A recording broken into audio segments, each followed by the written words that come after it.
India লড়বে, তৃণমূল কংগ্রেস পাশে সৈনিকের মতো ঝান্ডা নিয়ে দাঁড়িয়ে থাকবে। আমি বলে দিয়েছি আমাদের চাওয়ার কিছু নেই, আমরা একটাই চাই, India, let India win, BJP loose.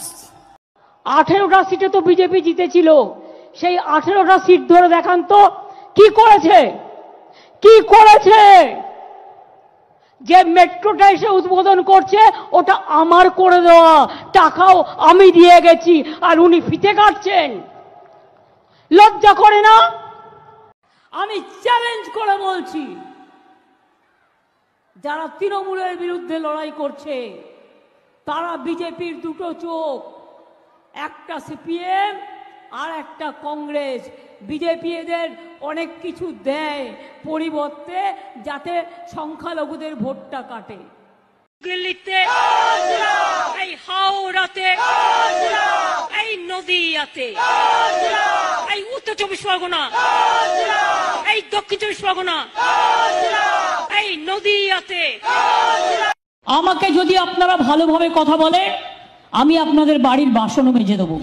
তার কারণ আমি বাসন মাজতে ভালোবাসি, রান্না করতে ভালোবাসি, আমি ধামসা বাজাতে ভালোবাসি, আমি মাদল বাজাতে ভালোবাসি, আমি হারমোনিয়াম বাজাতে ভালোবাসি, আমি ক্যাসিও বাজাতে ভালোবাসি, আমি বাঁশি বাজাতে ভালোবাসি, আমি আঁকতে ভালোবাসি, আমি লিখতে ভালোবাসি। রাত দিন জ্বালাচ্ছে, সব টাকা বন্ধ করে দিচ্ছে। 100 দিনের কাজে গরিবদের টাকা দেয়নি, কোনো দুর্নীতি হয়নি। আমি চ্যালেঞ্জ করে বলছি, এই গদ্দার, তোর যদি ক্ষমতা থাকে তুই বল 4টে শ্বেতপত্র প্রকাশ করতে, একটা হচ্ছে উত্তরপ্রদেশের, একটা মহারাষ্ট্রের, একটা বিহারের, একটা বাংলার, এবং সাথে এজি রিপোর্টও রাখতে হবে। সারা বছর দেখা নাই, তোমার দেখা নাই গো, তোমার দেখা নাই। মানুষের কাজ নাই গো, মানুষের কাজ নাই। মায়েদের কাজ নাই গো, মায়েদের কাজ নাই। ঘুম থেকে উঠে দেখবেন সব চ্যানেলে মোদি বাবুর ছবি। আমি বলি মোদি বাবু না, প্রচার বাবু। ঘুম থেকে উঠে দেখবেন প্রচার বাবু, টিভিতে দেখবেন প্রচার বাবু, সোশ্যাল মিডিয়াতে দেখবেন প্রচার বাবু। চাল যেখানে দিচ্ছে, আমাদের এখানে দিচ্ছে না, সেখানেও দেখবেন প্রচার বাবুর ছবি আর বিজেপির লোগো।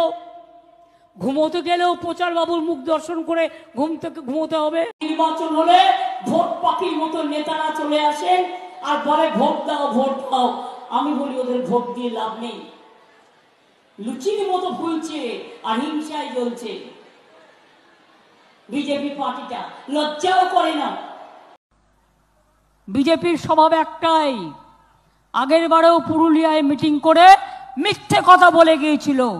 झूठ बोले कौवा काटे, झूठा बोलते हैं, झूठा बात करते हैं, लोगों को मारते हैं, लोगों को ऊपर अत्याचार करते हैं।